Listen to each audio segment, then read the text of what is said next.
Morning everybody, welcome to So You Think You Can Plan. Today we are still having a go at the report hut. We are doing just a single latte and I'm having the Palma Kaza. Okay, let's begin.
Wow, strong start. Whoa! Okay, let's have a closer look at that.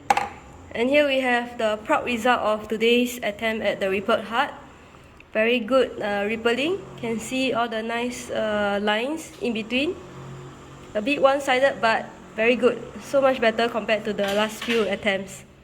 Okay, that's it for today's report hut. I hope you learned something from us because we are definitely going to review this video and try and learn from it as well. Thanks everybody. Bye.